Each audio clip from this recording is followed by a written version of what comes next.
ರೇಣುಕಾಸ್ವಾಮಿ ಕೊಲೆ ಪ್ರಕರಣದಲ್ಲಿ Darshan and gang ಈಗಾಗಲೇ ಜೈಲು ವಾಸವನ್ನು ಅನುಭವಿಸ್ತಾ ಇರೋದು ನಿಮಗೆಲ್ಲ ಗೊತ್ತಿರುವಂತಹ ವಿಚಾರ. ಈ ನಡುವೆ ಇದೇ ಪ್ರಕರಣಕ್ಕೆ ಸಂಬಂಧಪಟ್ಟಂತೆ ಪೊಲೀಸರು ಹಲವರಿಗೆ ನೋಟಿಸ್ ಕೊಟ್ಟು ವಿಚಾರಣೆಗೆ ಹಾಜರಾಗಿ ಅಂತ ಹೇಳಿದ್ದಾರೆ. ಅದರಲ್ಲೂ ಪ್ರಮುಖವಾಗಿ ಪವಿತ್ರ ಗೌಡ ಅವರ ಗೆಳತಿ ಸಮತಾ ಇವತ್ತು ಪೊಲೀಸರ ಎದುರು ಹಾಜರಾಗ್ತಾರಾ, ವಿಚಾರಣೆಯನ್ನು ಎದುರಿಸ್ತಾರಾ, ಇಷ್ಟಕ್ಕೂ ಅವ್ರ ಮೇಲೆ ಇರ್ತಕ್ಕಂಥ ಅನುಮಾನಗಳೇನು ಅಂತಕ್ಕಂಥದ್ದನ್ನ ನೋಡ್ತಾ ಹೋಗೋಣ.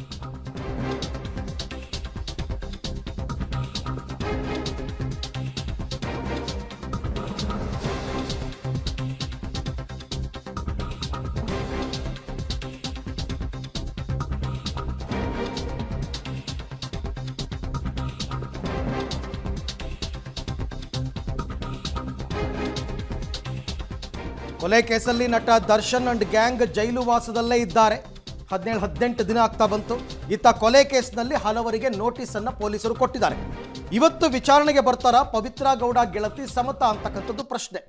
ಬಸವೇಶ್ವರ ನಗರ ಪೊಲೀಸ್ ಠಾಣೆಗೆ ಬನ್ನಿ ಅಂತಕ್ಕಂಥ ನೋಟಿಸ್ ಅನ್ನ ಕೊಟ್ಟಿದ್ದಾರೆ. ಹಾಗಾಗಿ ಬಸವೇಶ್ವರ ನಗರ ಪೊಲೀಸ್ ಸ್ಟೇಷನ್ಗೆ ಬಂದು ಅವರು ವಿಚಾರಣೆಯಲ್ಲಿ ಭಾಗವಹಿಸ್ತಾರಾ, ಇವತ್ತು ಪೊಲೀಸರ ಮುಂದೆ ಹಾಜರಾಗಿ ಹೇಳಿಕೆ ನೀಡುವ ಸಾಧ್ಯತೆಗಳಿದೆ ಸಮತಾ. ಇವರು ಪವಿತ್ರ ಗೌಡ ಅವರ ಆತ್ಮೀಯ ಗೆಳತಿ ಕೂಡ ಹೌದು. ಆದರೆ ಈ ಪ್ರಕರಣದಲ್ಲಿ ಈಕೆಯ ಹೆಸರು ತಳುಕಾಕೊಂಡಿದ್ದು ಹೇಗೆ, ಅದು ಬಹಳ ಇಂಪಾರ್ಟೆಂಟ್ ವಿಚಾರ. ಯಾಕೆ ನೋಟಿಸ್ ಕೊಡುವಂಥದ್ದೇನು, ಯಾರ್ಯಾರು ದರ್ಶನಕ್ಕೆ ಪರಿಚಯ ಇದ್ದಾರೆ, ಯಾರ್ಯಾರು ಪವಿತ್ರಾಗೆ ಪರಿಚಯ ಇದ್ದಾರೆ, ಅವರೆಲ್ಲರಿಗೂ ನೋಟಿಸ್ ಕೊಡ್ತಿದ್ದಾರಾ ಅಂತಕ್ಕಂಥ ಪ್ರಶ್ನೆ ಮೂಡುತ್ತೆ. ಹಾಗಾದರೆ ಈ ಪ್ರಕರಣದಲ್ಲಿ ಸಮತಾ ಹೆಸರು ಬಂದದ್ದಾದರೂ ಹೇಗೆ ಅಂತ ನಾವೀಗ ಒಂದೊಂದಾಗಿ ನೋಡ್ತಾ ಹೋಗೋಣ. ಎರಡು ಕಾರಣಗಳಿಗೋಸ್ಕರ ಸಮತಾಗೆ ಇಲ್ಲಿ ನೋಟಿಸ್ ಅನ್ನ ಕೊಡೋ ಕೆಲಸವನ್ನ ಪೊಲೀಸರು ಮಾಡಿದ್ದಾರೆ. ಆ ಎರಡು ಕಾರಣಗಳು ಏನು ಅನ್ನೋದನ್ನ ನೋಡ್ತಾ ಹೋಗೋದಾದ್ರೆ, A9 ಧನರಾಜ್ಗೆ ಹಣ ಸಹಾಯ ಮಾಡಿದಂತಹ ಆರೋಪ ಈಕೆಯ ಮೇಲಿದೆ.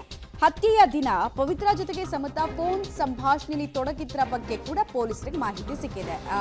ಟವರ್ ಡಂಪು ಮತ್ತೆ CDRನೆಲ್ಲ ತೆಗೆಸಿದಾಗ ಇವ್ರ ಜೊತೆಗೆ ನಿರಂತರವಾಗಿ ಕಾಂಟ್ಯಾಕ್ಟ್ ನಲ್ಲಿ ಇದ್ದಿದ್ದು ಗೊತ್ತಾಗಿದೆ. ಸೊ ವಿಚಾರಣೆಗೆ ಬನ್ನಿ, ಒಂದಷ್ಟು ವಿಚಾರಗಳಿಗೆ ಕ್ಲಾರಿಟಿ ಬೇಕು ಅಂತ ಹೇಳಿ ಬಯಸಿದ್ದಾರೆ ಪೊಲೀಸರು. ಸೊ ಇವತ್ತು ವಿಚಾರಣೆಗೆ ಹಾಜರಾಗ್ತಾರ ಸಮತಾ ಅನ್ನೋದು ಪ್ರಶ್ನೆ.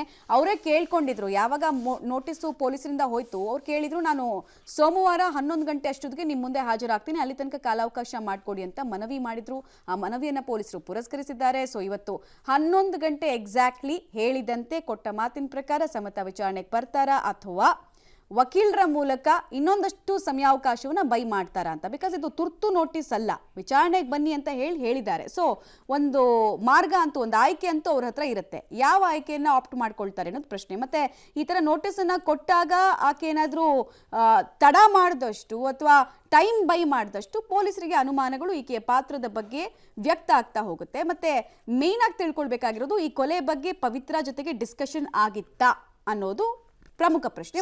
ಇವೆಲ್ಲ ಗೊತ್ತಿತ್ತಾ, ಎಕ್ಸಾಕ್ಟ್ಲಿ ಈ ಪ್ರಶ್ನೆಗಳಿಗೆಲ್ಲ ಉತ್ತರವನ್ನ ಈಗ ಹುಡುಕಬೇಕಾಗಿದೆ. ಅದಕ್ಕೋಸ್ಕರನೇ ಈಗ ನೋಟಿಸ್ ಕೊಟ್ಟಿರ್ತಕ್ಕಂಥದ್ದು.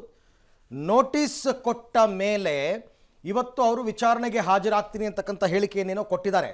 ಬಟ್ 11 ಗಂಟೆಗೆ ಅವರು ಬರ್ತಾರಾ ಇಲ್ವಾ ಅಂತಕ್ಕಂಥ ಒಂದು ಪ್ರಶ್ನೆ ಇದೆ. ಬಟ್ ನನ್ನ ಪ್ರಕಾರ ಅವರು ಬಹುತೇಕ ಇವತ್ತು ವಿಚಾರಣೆಗೆ ಹಾಜರಾಗ್ತಾರೆ ಅಂತ ಅನ್ನಿಸ್ತಾ ಇದೆ. ಯಾಕೆ ಅಂತಂದರೆ, ಈ ಪ್ರಕರಣದಲ್ಲಿ 10ನೇ ಆರೋಪಿ ಆಗಿರ್ತಕ್ಕಂಥ ಧನರಾಜ್ಗೆ 3,000 ರೂಪಾಯಿ ಹಣವನ್ನು ಇವರು ಕೊಟ್ಟಿದ್ರು ಅಂತಕ್ಕಂಥದ್ದು ಈಗ ಗೊತ್ತಾಗಿದೆ.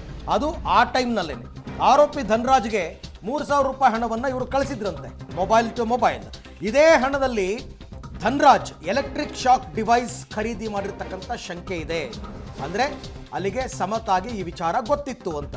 ಪಟ್ಟಣಗೆರೆ ಶೆಡ್ನಲ್ಲಿ ರೇಣುಕಾಸ್ವಾಮಿಗೆ ಕರೆಂಟ್ ಶಾಕ್ ಕೊಟ್ಟಿದ್ದ ಈ ಧನರಾಜ್ಗೆ ಸಮತಾ ದುಡ್ಡು ಕೊಟ್ಟಿದ್ದು ಏಕೆ ಅಂತ ಒಂದು ಕ್ಲಾರಿಟಿ ಬರಬೇಕಲ್ಲ, ಅದಕ್ಕೋಸ್ಕರ ಆ ಪ್ರಶ್ನೆಯನ್ನು ಕೇಳ್ತಾರೆ. ಹತ್ಯೆ ದಿನ ಪವಿತ್ರ ಜೊತೆ ಫೋನ್ ಸಂಭಾಷಣೆಯನ್ನು ಮಾಡಿದ್ದಾರೆ ಸಮತಾ. ಅದು ಕಾಲ್ ಡೀಟೇಲ್ಸ್ ಎಲ್ಲ ತೆಗೆದಾಗ ಗೊತ್ತಾಗಿದೆ. ಮಾರನೇ ದಿನ ನೇರವಾಗಿ ಪವಿತ್ರ ಅವ್ರನ್ನೂ ಕೂಡ ಭೇಟಿಯಾಗಿದ್ದರು ಸಮತಾ. ಹಣ ಕೊಟ್ಟಿದ್ದು ಮತ್ತು ಪವಿತ್ರ ಭೇಟಿ ಸಂಬಂಧ ವಿಚಾರಣೆ ನಡೆಸ್ತಕ್ಕಂಥ ಸಾಧ್ಯತೆ. ಇವೆರಡೇ ವಿಚಾರ ಲಿಂಕ್ ಇರ್ತಕ್ಕಂಥದ್ದು ಮೇಲ್ನೋಟು ಗೊತ್ತಾಗ್ತಿರೋದು. ಒಂದು, ಧನರಾಜ್ ಇವ್ರಿಗೆ ಹೆಂಗೆ ಪರಿಚಯ, ಅವ್ರಿಗೆ ಯಾಕೆ ಇವ್ರು 3,000 ಕೊಟ್ಟರು, ಇದು ಬಹಳ ಮುಖ್ಯವಾಗಿ ಬೇಕಾಗಿರ್ತಕ್ಕಂಥದ್ದು. ಒಂದು ವೇಳೆ ಧನರಾಜ್ ಹೇಳಿಕೆ ಮತ್ತು ಈಕೆ ಹೇಳಿಕೆಯನ್ನು ಟ್ಯಾಲಿ ಮಾಡ್ತಾರೆ, ಧನರಾಜ್ ಹೌದು ಎಲೆಕ್ಟ್ರಿಕಲ್ ಡಿವೈಸ್ ತಗೊಳ್ಳೋದಕ್ಕೆ ನಾವು ದುಡ್ಡು ಇಸ್ಕೊಂಡಿದ್ದೆ ಅಂತಂದರೆ ಸಮತಾಗಿ ಈ ವಿಚಾರ ಗೊತ್ತಿತ್ತು ಅಂತ ಆಗುತ್ತೆ. ಪ್ರಕರಣದಲ್ಲಿ ಅವರು ಕೂಡ ತಪ್ಪಿತಸ್ಥರಾಗ್ತಾರೆ. ಹಾಗೆ ಈ ಎಲ್ಲ ವಿಚಾರಕ್ಕೆ ಸಂಬಂಧಪಟ್ಟಂತೆ ಮತ್ತಷ್ಟು ಮಾಹಿತಿ ನನ್ನ ಕೊಲೀಗ್ ಉಮೇಶ್ ಅವರಿಂದ ಪಡ್ಕೊಳ್ಳೋಣ. ಉಮೇಶ್, ಈಗ ಸಮತಾ ಅವರು ಇವತ್ತು ವಿಚಾರಣೆಗೆ ಹಾಜರಾಗ್ತಾರ. ಕೇವಲ ಎರಡು ವಿಚಾರ, ಒಂದು ಧನರಾಜ್ ಹಣ ಸಹಾಯ ಮಾಡಿದ್ದು, ಪವಿತ್ರ ಜೊತೆ ಮಾತನಾಡಿದ್ದು, ಈ ಎರಡು ವಿಚಾರದ ಬಗ್ಗೆ ಕ್ಲಾರಿಟಿ ತಗೊಳ್ಳೋದು ಮಾತ್ರ ಬಾಕಿ ಇದೆಯಾ ಅಂತ? ಖಂಡಿತವಾಗ್ಲೂ ಅರವಿಂದ್, ಯಾಕೆಂದರೆ ರೇಣುಕಾಸ್ವಾಮಿ ಪ್ರಕರಣದಲ್ಲಿ ಪ್ರಾಥಮಿಕವಾಗಿ ತನಿಖೆ ನಡೆಸಿದಂಥ ವೇಳೆಯಲ್ಲಿ ಪೊಲೀಸರಿಗೆ ಧನ್ರಾಜ್ ಎಲೆಕ್ಟ್ರಿಕ್ ಮಿಗ್ಗನ್ ಏನು ಖರೀದಿ ಮಾಡಿದ್ದ ಅದಕ್ಕೆ ಸಮತಾನಿಂದ ದುಡ್ಡು ಬಂದಿದ್ರ ಬಗ್ಗೆ ಮಾಹಿತಿ ಇತ್ತು. ಆನಂತರದಲ್ಲಿ ಅವರು ಕೂಡ ಒಂದಷ್ಟು ಮಾಹಿತಿಗಳು ಕಲೆಕ್ಟ್ ಮಾಡಿದ್ರು. ಹಾಗಾಗಿ ಸಮತಾಗೆ ಮೊದಲಿಗೆ ನೋಟಿಸ್ ಕೊಡುವಂಥ ಕೆಲಸವನ್ನು ಮಾಡಿದ್ದಾರೆ. ಹಾಗಾಗಿ ಇವತ್ತೇನು ಸೋಮವಾರ 11 ಗಂಟೆಗೆ ಬರ್ತೀನಿ ಅಂತೇನೆ ಆಕೆ ಹೇಳಿಕೆ ನೀಡಿದ್ಲು. ಇವತ್ತು 11 ಗಂಟೆಗೆ ಬಸವೇಶ್ವರನಗರ ACP ಚಂದನ್ ಮುಂದೆ ಇವತ್ತು ವಿಚಾರಣೆಗೆ ಹಾಜರಾಗಬೇಕಾಗುತ್ತೆ. ಪ್ರಮುಖವಾಗಿ ಸಮತ 2 ವಿಚಾರಗಳಿಗೆ ಪೊಲೀಸರಿಗೆ ಅಗತ್ಯತೆ ಇರುವಂಥದ್ದು. ಒಂದು, ರೇಣುಕಾಸ್ವಾಮಿ ಏನು ಕೊಲೆ ಆಗ್ತಾರೆ ಅವತ್ತಿನ ದಿವಸ ಪವಿತ್ರ ಗೌಡ, ಆರೋಪಿಯಾದಂಥ ಪವಿತ್ರ ಗೌಡ ಜೊತೆ ಸುಮಾರು 15 ನಿಮಿಷಗಳ ಕಾಲ ಆಕೆ ಫೋನ್ ಸಂಭಾಷಣೆ ಮಾಡಿದ್ರ ಬಗ್ಗೆ ಪೊಲೀಸರಿಗೆ ಮಾಹಿತಿ ಇತ್ತು. ಆ ನಂತರದಲ್ಲಿ ಭಾನುವಾರ, ಮಾರನೇ ದಿವಸಗಳ ಭಾನುವಾರ ಏನಿತ್ತು ಅವತ್ತು ಪವಿತ್ರ ಗೌಡ ಮನೆಗೆ ಹೋಗಿ ಆಕೆ ಮತ್ತೆ ಭೇಟಿಯಾಗಿರೋದ್ರ ಬಗ್ಗೆ ಕೂಡ ಪೊಲೀಸರಿಗೆ ಮಾಹಿತಿ ಲಭ್ಯ ಆಗಿದೆ. ಅದರ ಜೊತೆಗೆ ಪ್ರಮುಖವಾಗಿ ಏನೇನು ಆರೋಪಿಯಾಗಿರುವಂಥ ಧನ್ರಾಜ್ ಏನಿದ್ದಾರೆ, ಧನ್ರಾಜ್ಗೆ 3,000 ಆನ್ಲೈನ್ ಮುಖಾಂತರ ಟ್ರಾನ್ಸ್ಫರ್ ಮಾಡಿರೋದ್ರ ಬಗ್ಗೆ ಕೂಡ ಪೊಲೀಸರಿಗೆ ಮಾಹಿತಿ ಲಭ್ಯ ಆಗಿದೆ. ಧನ್ರಾಜ್ ಈಗಾಗಲೇ ರೇಣುಕಾಸ್ವಾಮಿಗೆ ಎಲೆಕ್ಟ್ರಾನಿಕ್ ಮೆಗ್ಗನ್ನಲ್ಲಿ ಕಿರುಕುಳ ಕೊಟ್ಟು ನಂತರದಲ್ಲಿ ಕೊಲೆ ಮಾಡಿದ್ದಾರೆ ಅನ್ನೋದ್ರ ಬಗ್ಗೆ ಈಗಾಗಲೇ ಪೊಲೀಸರಿಗೆ ಮಾಹಿತಿ ಇರೋ ಹಿನ್ನೆಲೆಯಲ್ಲಿ ಯಾವ ಕಾರಣಕ್ಕಾಗಿ 3,000 ಅಕೌಂಟ್ಗೆ ದುಡ್ಡು ಹಾಕಿದ್ರೆ ಅನ್ನೋದು ಕೂಡ ಗೊತ್ತಾಗಬೇಕಾಗಿದೆ. 2 ಕಾರಣಗಳಿಗೆ ಇವತ್ತು ಬಸವೇಶ್ವರನಗರ ಪೊಲೀಸರು ವಿಚಾರಣೆಗೆ ಕರೆದಿರುವಂಥದ್ದು. ಕಳೆದ 4 ದಿನಗಳಿಂದ ಆಕೆಗೆ ವಿಚಾರಣೆಗೆ ಕರೆದಿದ್ರು ಕೂಡ ಆಕೆ ಬಂದಿರಲಿಲ್ಲ. ಇವತ್ತು 11 ಗಂಟೆಗೆ ಬರ್ತೀನಿ ಅಂತೇಳಿ ಪೊಲೀಸರಿಗೆ ಆಕೆಯೇ ಮಾಹಿತಿ ನೀಡಿರೋ ಹಿನ್ನೆಲೆಯಲ್ಲಿ ಇವತ್ತು ಬರಲೇಬೇಕಾಗುತ್ತೆ. ಒಂದು ವೇಳೆಯಲ್ಲಿ ಬರಲಿಲ್ಲ ಅಂದ ವೇಳೆಯಲ್ಲಿ ಆಕೆಯನ್ನು ನೇರವಾಗಿ ವಶಕ್ಕೆ ಪಡೆಯುವಂಥ ಸಾಧ್ಯತೆ ಹೆಚ್ಚಾಗಿರುತ್ತೆ. ಹಾಗಾಗಿ ಇವತ್ತು 11 ಗಂಟೆಗೆ ಬಹುತೇಕ ಪವಿತ್ರ ಗೌಡ ಆಪ್ತೆಯಾಗಿರುವಂಥ ಸಮತ ಬಸವೇಶ್ವರನಗರ ಪೊಲೀಸ್ ಠಾಣೆಗೆ ಬರಲೇಬೇಕಾಗುತ್ತೆ. ಬಂದ ನಂತರದಲ್ಲಿ 2 ವಿಚಾರಗಳ ಸಂಬಂಧಪಟ್ಟಾಗೆ ಪೊಲೀಸರಿಗೆ ಇಲ್ಲಿವರೆಗಿರುವಂಥ ಏನು ಮಾಹಿತಿ ಏನಿದೆ ಆ ಮಾಹಿತಿ ಆಧಾರದ ಮೇಲೆ ಆಕೆಯನ್ನು ಪ್ರಶ್ನೆ ಮಾಡುವಂಥದ್ದು. ಪ್ರಶ್ನೆ ಮಾಡಿದ ನಂತರದಲ್ಲಿ ಆಕೆ ಏನು ಸ್ಟೇಟ್ಮೆಂಟ್ ಕೊಡ್ತಾಳೆ ಅನ್ನೋದನ್ನು ಕೂಡ ದಾಖಲು ಮಾಡಿಕೊಡ್ತಾರೆ. ಅರವಿಂದ್, ಇಲ್ಲಿ ಪ್ರಮುಖವಾಗಿ ಉಮೇಶ್, ಇನ್ನೊಂದು ಪ್ರಶ್ನೆ ಅಂತ ಹೇಳಿದ್ರೆ, ರೇಣುಕಾಸ್ವಾಮಿಯ ಅಕೌಂಟ್ ಡೀಟೇಲ್ಸ್ ಅನ್ನ ಪವಿತ್ರ ಇಂದ ಪಡೆದಿದ್ರು. ಪವಿತ್ರ ತರಾನೇ ರೇಣುಕಾಸ್ವಾಮಿ ಜೊತೆಗೆ ಈಕೆನೂ ಸಲುಗೆಯಿಂದ ಚಾಟ್ ಮಾಡಿದ್ರು ಅನ್ನೋ ಆರೋಪಗಳೆಲ್ಲ ಇದೆಯಲ್ಲ, ಅನ್ನೋ ಮಾತುಗಳೆಲ್ಲ ಕೇಳಿ ಬರ್ತಾ ಇದೆಯಲ್ಲ, ಅದ್ರ ಬಗ್ಗೆ ಏನಾದರೂ ಒಂದಷ್ಟು ಕ್ಲಾರಿಫಿಕೇಶನ್ ಸಿಗ್ತಾ ಇದೆಯಾ? ಇನ್ಸೈಡ್ ಡೀಟೇಲ್ಸ್ ಏನಾದರೂ ಇದೆಯಾ? ರೇಣುಕಾಸ್ವಾಮಿ ಅನ್ನುವ ವ್ಯಕ್ತಿ ಪವಿತ್ರಾಗೆ ಟಾರ್ಚರ್ ಮಾಡ್ತಾ ಇದ್ದ ಅನ್ನೋ ವಿಚಾರ ಸಮತಾಗಿ ಗೊತ್ತಿತ್ತಾ ಅನ್ನೋದು ಕೂಡ ಇಲ್ಲಿ ಪ್ರಶ್ನೆ ಆಗುತ್ತೆ. ಪೊಲೀಸರಿಗೆ ಇದು ಇಂಥದ್ದೊಂದು ಅನುಮಾನ ಕೂಡ ಇರುವಂಥದ್ದು. ಯಾಕೆಂದರೆ ರೇಣುಕಾಸ್ವಾಮಿ ಶನಿವಾರ ಕಳೆದ 8ನೇ ತಾರೀಕೇನು ಕಿಡ್ನಾಪ್ ಆಗ್ತಾರೆ. ಕಿಡ್ನಾಪ್ ಆದ ದಿನವೇ ಪವಿತ್ರ ಗೌಡ ಜೊತೆಗೆ ಈಕೆ 15 ನಿಮಿಷಗಳ ಏನು ಚರ್ಚೆ ನಡೆಸಿದ್ರು. ನಂತರದಲ್ಲಿ ಮಾರನೇ ದಿವಸ ಆತ ಕೊಲೆ ಆಗಿದ್ದು ಅವತ್ತು ರಾತ್ರಿನೇ ಕೊಲೆ ಆಗಿರ್ತಾರೆ. ಭಾನುವಾರ ಈಕೆ ಮತ್ತೆ ಹೋಗಿ ಆ ಪವಿತ್ರ ಗೌಡನ ಮನೆಯಲ್ಲೇ ಭೇಟಿಯಾಗಿರುವಂಥದ್ದು. ಈ 2 ಕಾರಣಗಳು. ಈ ಯಾವ ಕಾರಣಕ್ಕಾಗಿ ನೀವಿಬ್ಬರು ಫೋನ್ ಸಂಭಾಷಣೆ ಮಾಡಿದ್ರಿ ಮತ್ತು ಇವ್ರು ಭೇಟಿಯಾಗಿದ್ದ ಉದ್ದೇಶ ಏನು ಅನ್ನೋದು ಕೂಡ ಇವಾಗ ಪೊಲೀಸರ ಪ್ರಶ್ನೆಯಲ್ಲಿ ಉತ್ತರ ನೀಡಬೇಕಾಗುತ್ತೆ.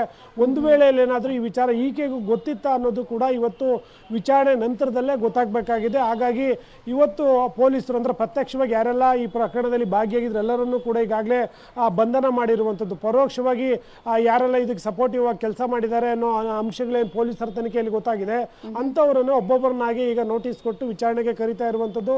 ವಿಚಾರಣೆಗೆ ಕರೆದು ಅವ್ರ ಪಾತ್ರ ಏನು ಇದೆಯಾ ಅಂತ ಕೂಡ ಪೊಲೀಸರು ವಿಚಾರಣೆ ಮಾಡಿ ನಂತರದಲ್ಲಿ ಅವ್ರ ಪಾತ್ರ ಏನು ಇಲ್ಲ ಅನ್ನೋದಾದರೂ ಕೂಡ ಅವ್ರಿಗೆ ಸಿಕ್ಕಂಥ ಸಾಕ್ಷಿಗಳ ಆಧಾರದಲ್ಲಿ ಇವೆಲ್ಲರನ್ನೂ ಕೂಡ ಎವಿಡೆನ್ಸ್ ಆಗಿ ಮಾಡ್ಕೋತಾ ಇರುವಂಥದ್ದು. ಅದಕ್ಕೆ ಈಗಾಗಲೇ 180ಕ್ಕೂ ಹೆಚ್ಚು ಈ ಥರ ಸಾಕ್ಷಿಗಳನ್ನು ಪೊಲೀಸರು ಕಲೆ ಹಾಕಿರುವಂಥದ್ದು. ಮಮತಾ, ಓಕೆ ಉಮೇಶ್, ಹಾಗೆ ಸಂಪರ್ಕದಲ್ಲಿ ವಾಪಸ್ ಬರ್ತೀನಿ. ಸದ್ಯಕ್ಕಂತೂ ಸಮತಾಗ್ ಮಾತ್ರ ಅಲ್ಲ ವಿಚಾರಣೆಯ ಬಿಸಿ ತಡ್ತಾ ಇರೋದು, ಇನ್ನೂ ಒಂದಷ್ಟು ಜನರಿಗೆ ಇವತ್ತು ಪೊಲೀಸರು ಡ್ರಿಲ್ ಮಾಡ್ಲಿಕ್ಕಿದ್ದಾರೆ.